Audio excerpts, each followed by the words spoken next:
through forgiveness, through gratitude. And I need you to hear this clear. You carry more than pain.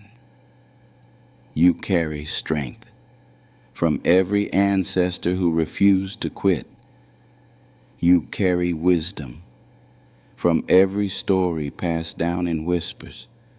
You carry blessings from every prayer spoken over you, even the ones you ain't hear with your own ears. The world may try to define you by your scars, but those scars, they're proof of survival, proof that you're still here, proof that healing is not just possible, it's already happening. So don't let anyone tell you you're broken beyond repair. Child, you're a living testimony. Take one more slow breath with me. Inhale strength. Exhale peace. Now hold this truth. Healing is not a race. It's a rhythm. It moves through time, through generations, through you.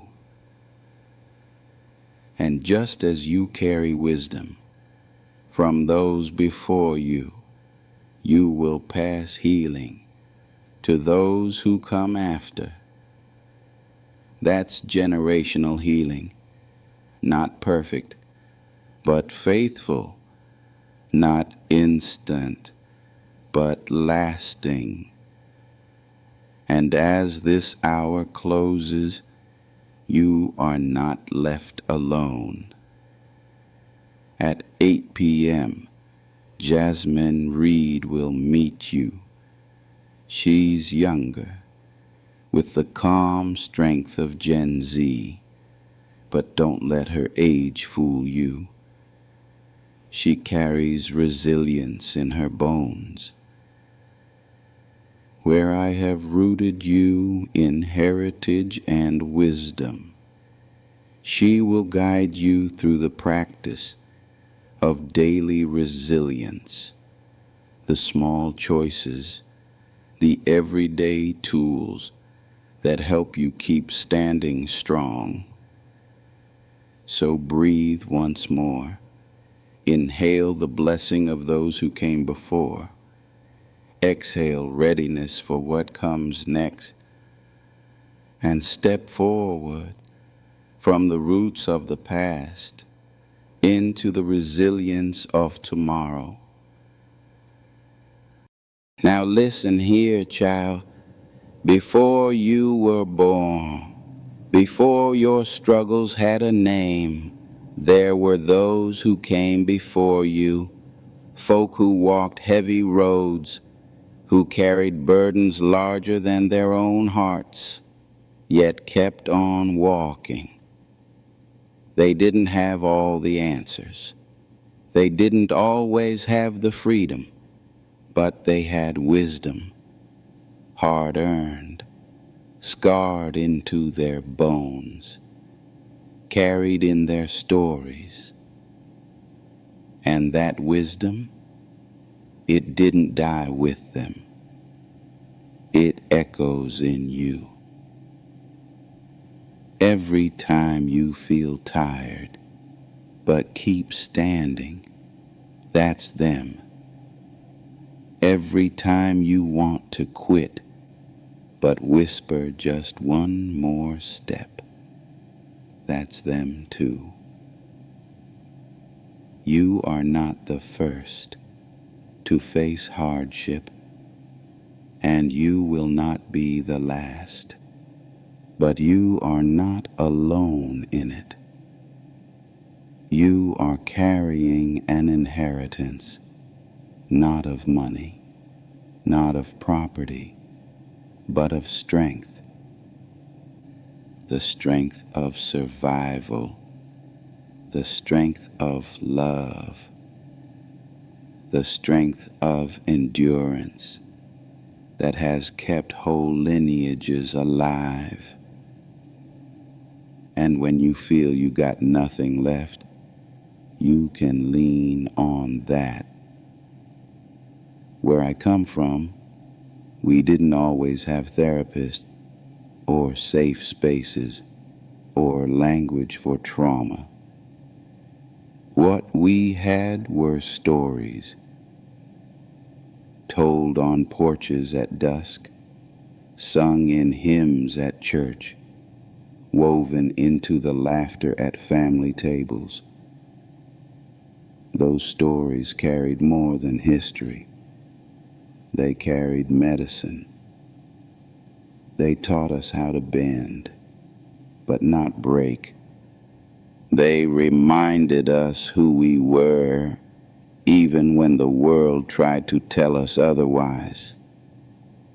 And those same stories are waiting for you too. Maybe you've forgotten them. Maybe no one told them out loud, but they live in your blood. They live in the way you rise each morning, in the way you keep searching for better, in the way you refuse to let pain be the end of your story. So hear me now. You got wisdom in you, older than your wounds.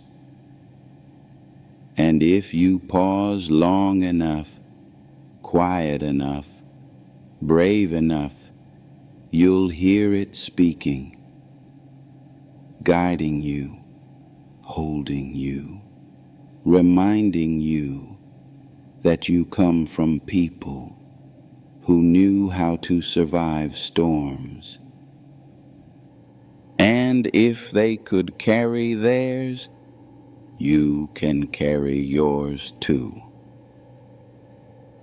Now let me tell you something, child. The world will try to convince you that healing is a private thing, that you gotta fix yourself quietly in some corner all by your lonesome.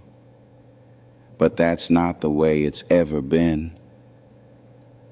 Back in the day, we healed in circles. When sorrow hit one person, the whole community showed up. They brought food, they brought songs, they brought prayer, not because they had the cure, but because presence itself was medicine. You weren't left to cry alone. You weren't left to carry the weight alone. That circle reminded you, your pain may be yours to feel, but it is not yours to bear by yourself. So let me ask you, who's in your circle today?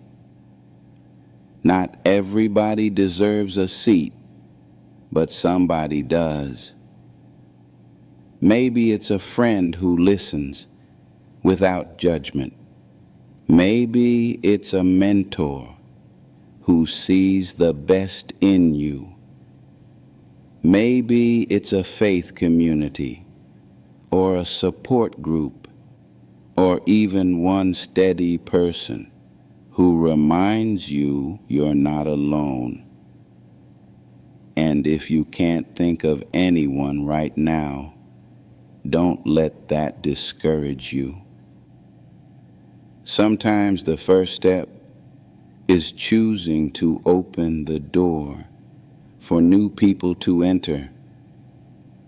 Healing doesn't happen in silence and secrecy. It happens when we let ourselves be witnessed, be held, be reminded. Because pain isolates, but healing calls us back into connection. So don't try to be a hero all by yourself. Reach for your circle, even if it's small, even if it's just beginning, let it hold you.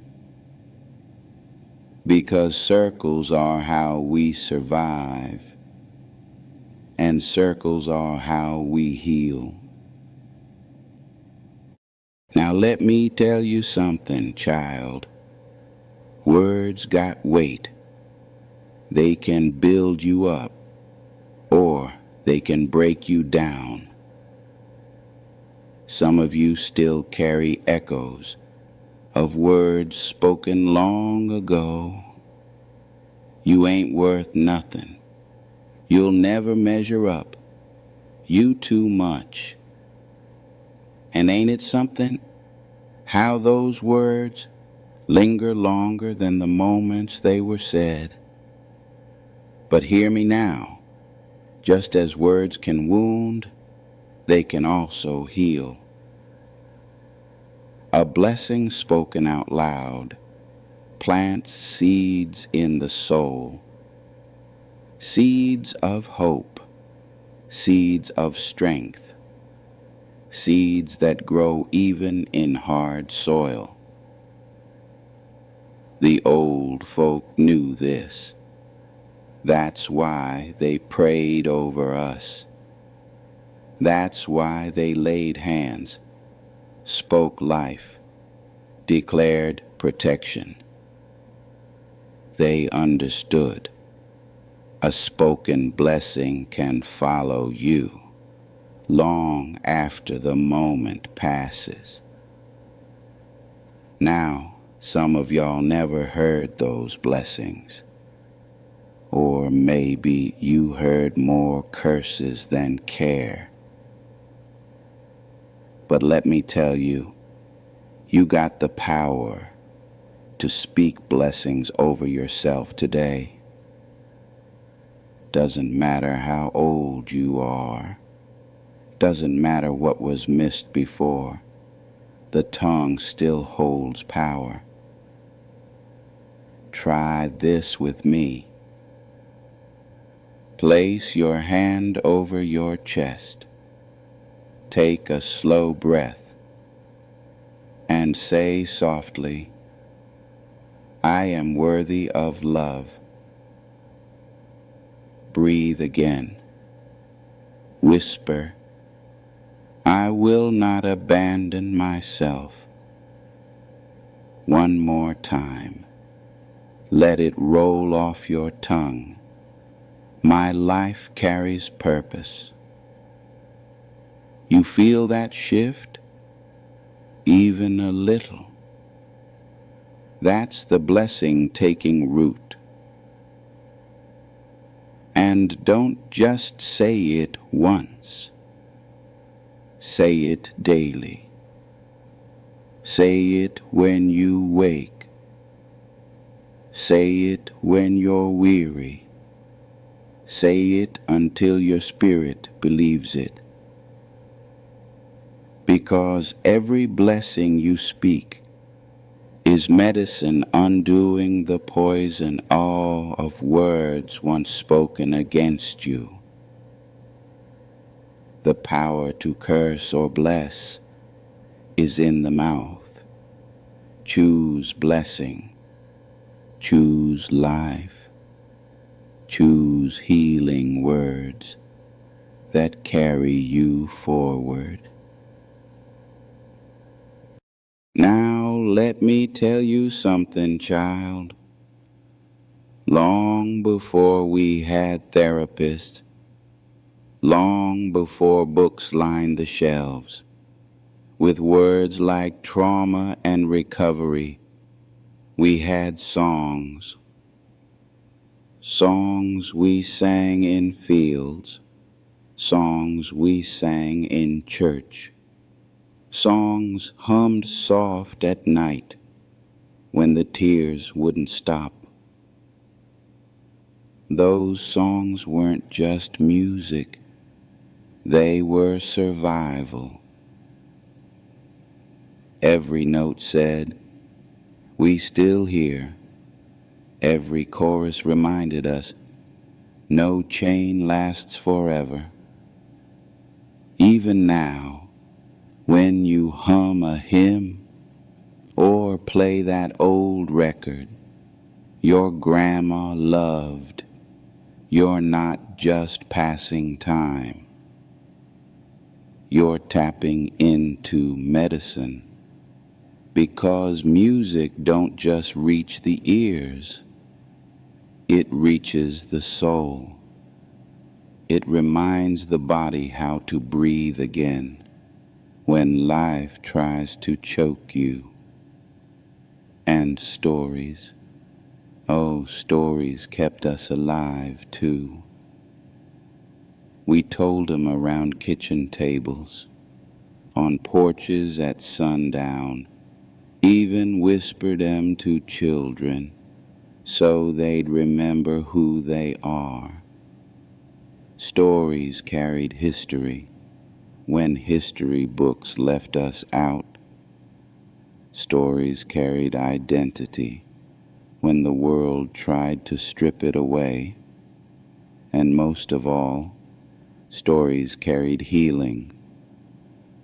Because when you hear someone else say, "I've been through it too," your own pain feels less lonely. When you tell your story out loud, you take back power from the silence that once held you down. So don't underestimate these old ways, the songs, the stories, the rhythms that live in your blood. They are medicine. They are anchors. They are proof that your people made it through storms, and so will you. And if ever you forget, just sing a little louder. Just tell the story again. Just let the words and melodies stitch you back together, because healing don't always come in clinics. Sometimes it comes in a song. Sometimes it comes in a story. Sometimes it comes in remembering you were never walking this road alone. Now let me tell you something, child. This world'll try to shame you for resting. It'll tell you to grind harder, push longer, prove yourself by exhaustion. But rest ain't weakness. Rest is wisdom. Our people knew this.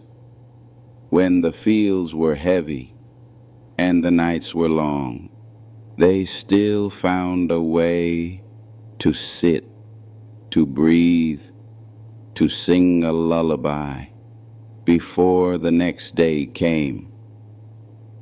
Because they understood, if you don't rest, you don't rise.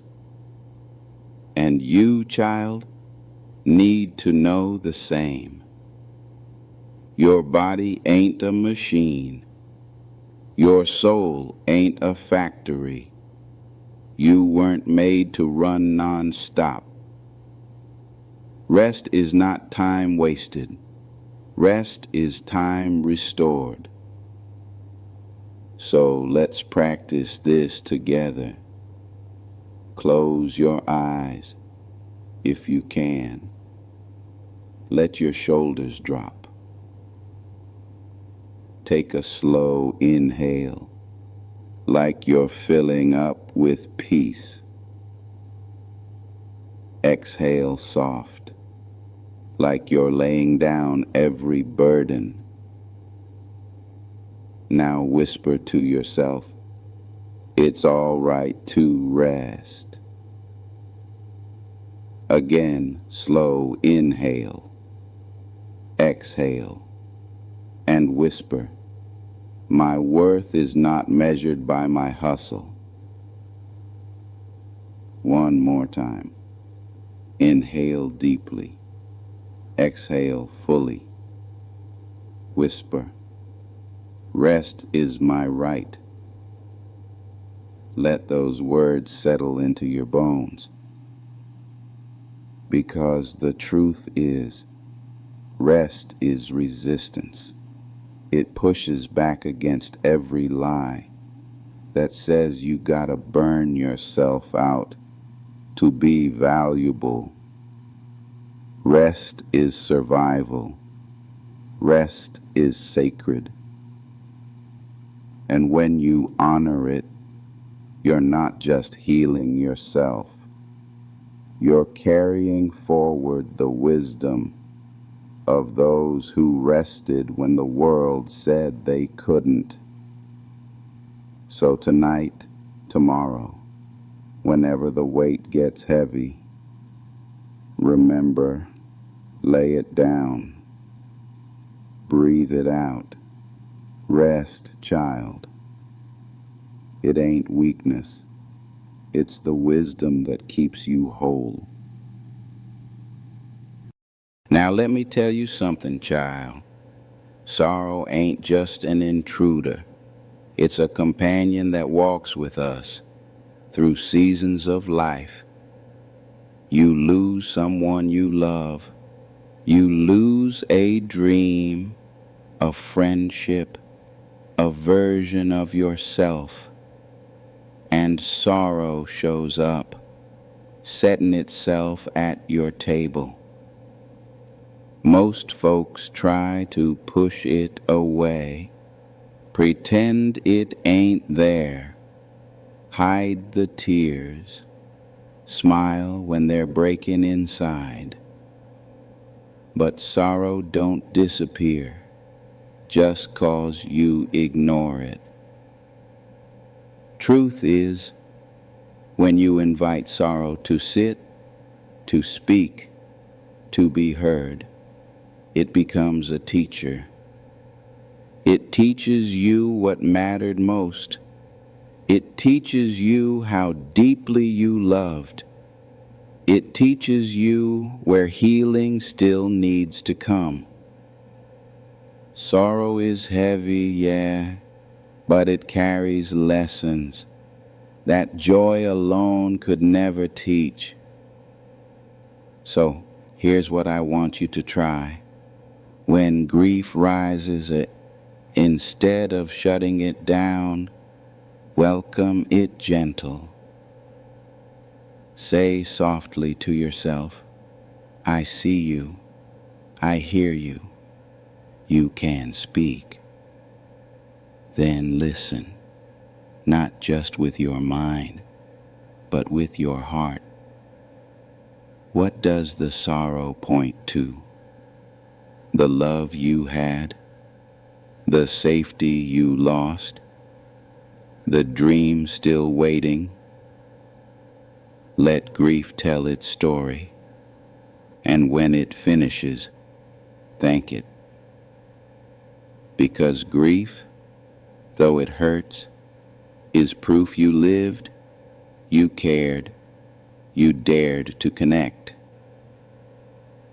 And when you let it move through you, instead of getting stuck inside, it shapes wisdom. It softens your heart toward others who are hurting. It deepens your roots. So don't curse sorrow. Don't treat it as enemy. Let it be a teacher you learn from, then release when its lesson is done.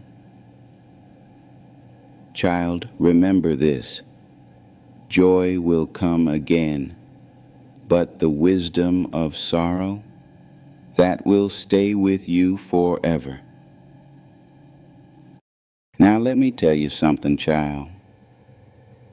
Patience ain't just sitting around with your arms crossed. watching the clock.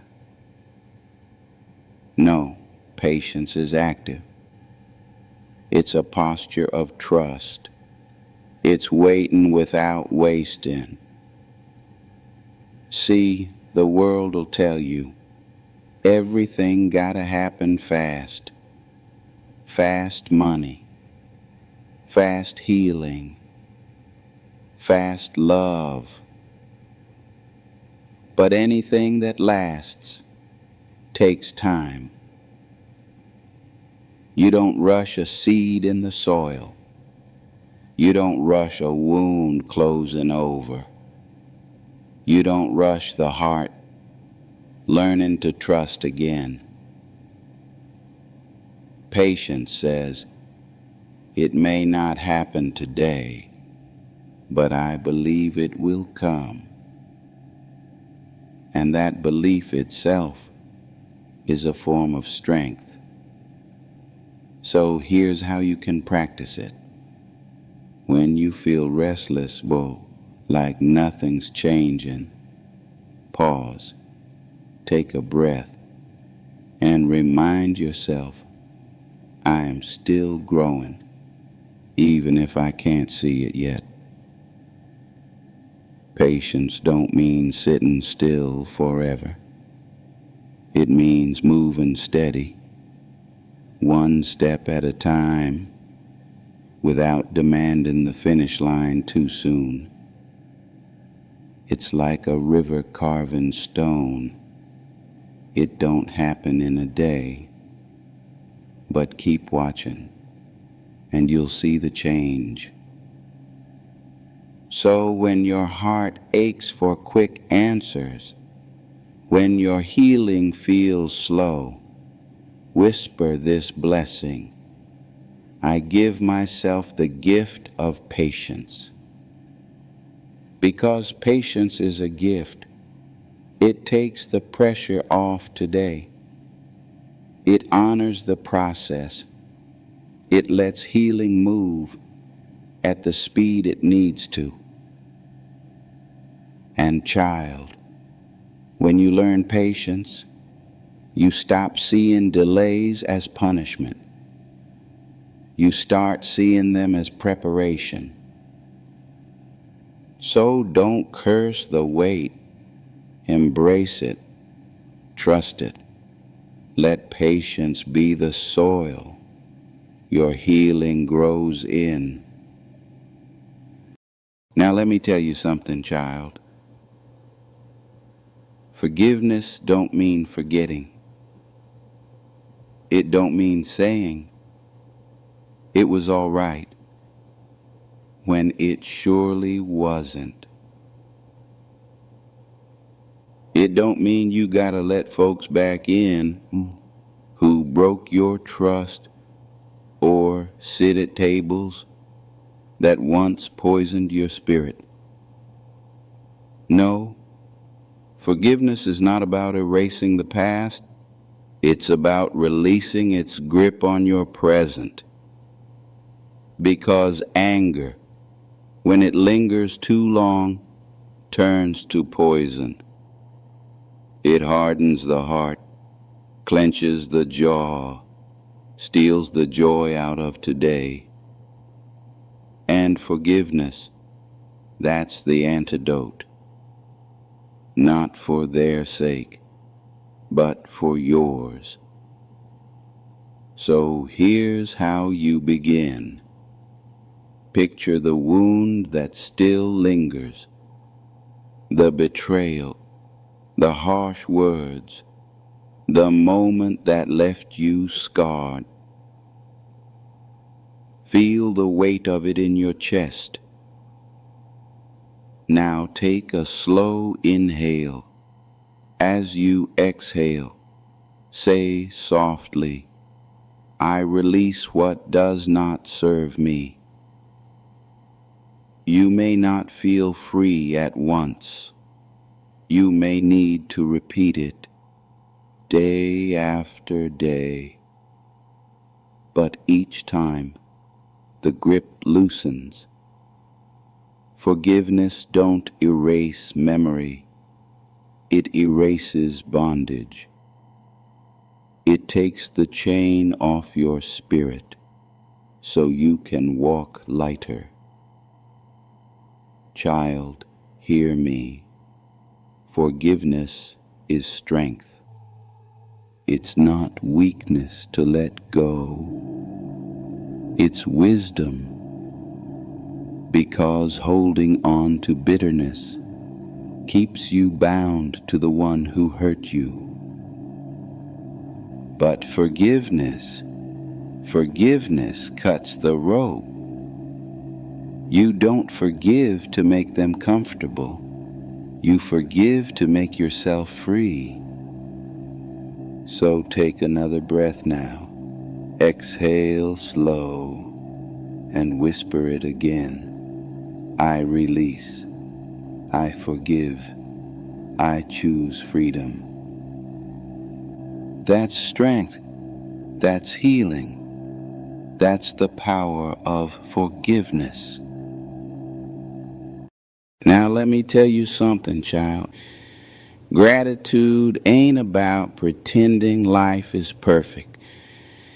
It ain't about ignoring the pain or dressing up wounds with cheap smiles. No, gratitude is about noticing what still shines even in the dark. It's about finding blessing in the small, steady things, a kind word, a warm meal, a quiet moment of peace when the world finally hushes. Gratitude don't erase sorrow, but it softens it. It shifts the gaze from what was lost to what remains. And that shift, small as it may seem, is powerful. It opens space in the heart for healing to take root. So, here's a practice for you. Each night before you rest, speak 3 things you are grateful for. They don't have to be grand. They can be as simple as, I made it through today. I heard a song that soothed me. I felt the sun on my face. Say them out loud if you can. Whisper them if you must. But let your ears hear your own voice, naming the good. At first it may feel small, almost silly. But over time, gratitude changes the lens. You start to notice blessings in the ordinary, strength in the struggle, hope in the quiet corners of life. Gratitude is not denial, it is defiance. It says, pain may visit me, but it will not blind me to what is still good. So tonight, child, count your blessings, not to dismiss your hurt, but to remind yourself that even in the storm, you are still surrounded by grace. And grace, when noticed, heals. Now listen here, child.